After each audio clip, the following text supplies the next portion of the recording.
I'll be all right. Good morning, everybody. My name is Christopher Irizarry, and I'm running to send Gus Bilirakis home in November.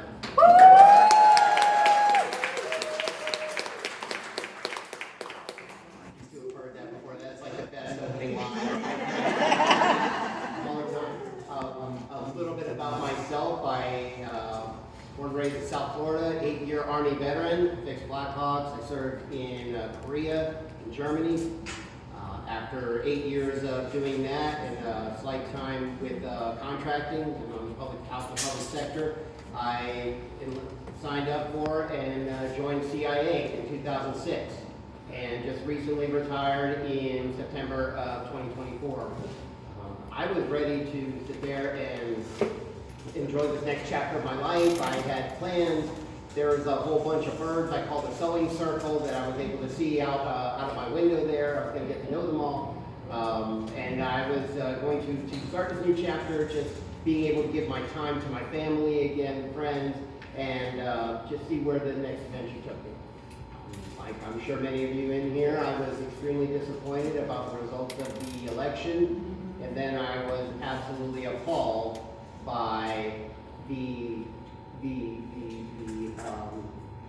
casual nature that Gus Bilirakis just gave his authorities away as a representative and somebody that was sent by the people of this area to go represent their voices in Washington, just gave them away to the first group of idiots known as Doge. Just said, yeah, fine, oath be damned. I took 2 oaths of service to this country and gave 24 years of my life, and to watch somebody just dismiss that as something casual, just something to do, just another Tuesday for him, was absolutely unacceptable, and there was just no way that I was going to tolerate that. So that's why I'm running, and I really appreciate this opportunity to be able to address you, the voters, the people whose voices I plan on representing in Washington. That's all I have. Thank you.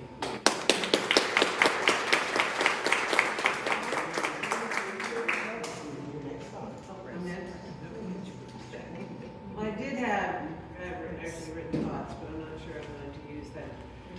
Good morning. Thank you very much for coming out and getting together and actually fighting for the people that live in this community. I'm Kimberly Oberman.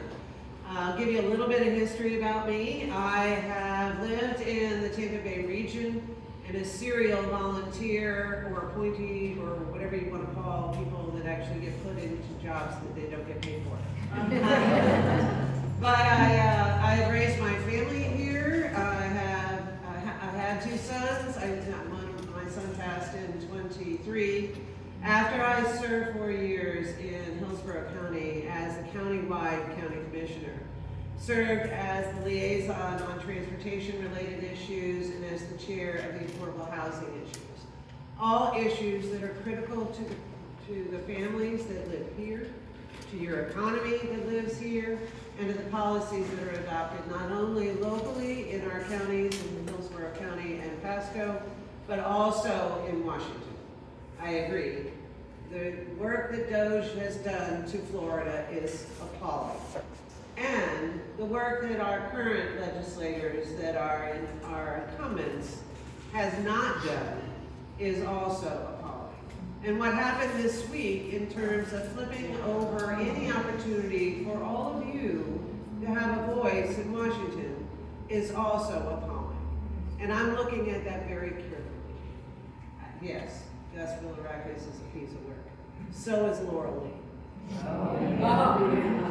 And Lee is running in 15, and Gus announced this week that he's going to be staying in 12.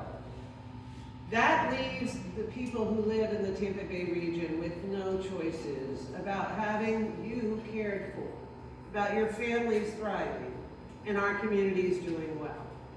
As someone who fought for my son who passed in 23 after a brain injury, and fought the system in order to have him have resources, I understand how broken our government services are, not only at the federal level, but at the state level. I also am now raising my grandson, who's 11.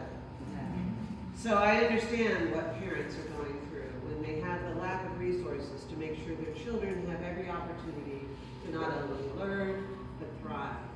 And so I very much look forward to serving you. I look very much forward to sharing with you, and please visit KimberlyOverton.com for my full bio. Yeah. And then Robert. Good morning.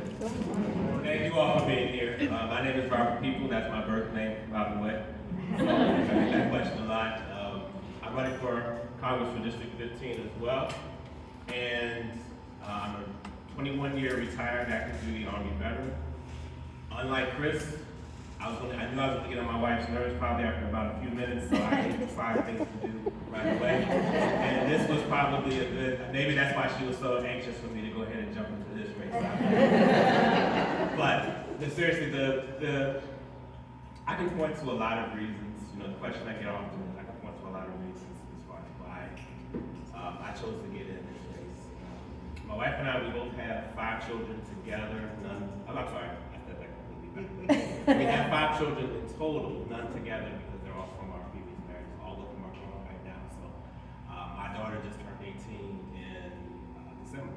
So right now, we are we want to get involved in as many ways as possible, seeing what's happening, especially knowing how the results of this election turned out. But to get back to why I'm running, a big part of it is lack of presence. And that's what I'm getting when I speak to a lot of the voters, a lot of you all, is that you just feel your representatives, which by title and by description is supposed to be representing you, they're just not doing that. They're not here. That's why some of you, quite a few of you, have probably seen me all over the place, because I feel like that's the very basic part of what we should be doing, is being present for the people we're supposed to represent.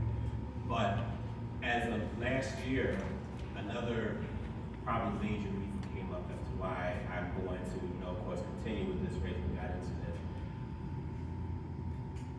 1 year ago yesterday, my grandmother passed away at the age of 87. And at the funeral, most of us found out that she marched and protested for affordable housing up in Lexington Park, Maryland. And of course, we looked, being that I lived down here, of course, they're up in Maryland still. I thought everyone else up there knew it, and just because I didn't live there, I thought I was over it. But most of my cousins said, no, we didn't know either, because that's just how she was. She just did her business and then, just went about her day. But even when I told her I was running, she didn't mention that. She said she was trying to go for it. So at that time, of course, one of my cousins said, well, after you heard that, now you have to stay in this, right? You understand what you're doing this for, right?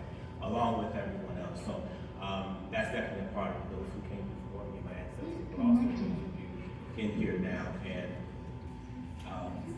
this really is an honor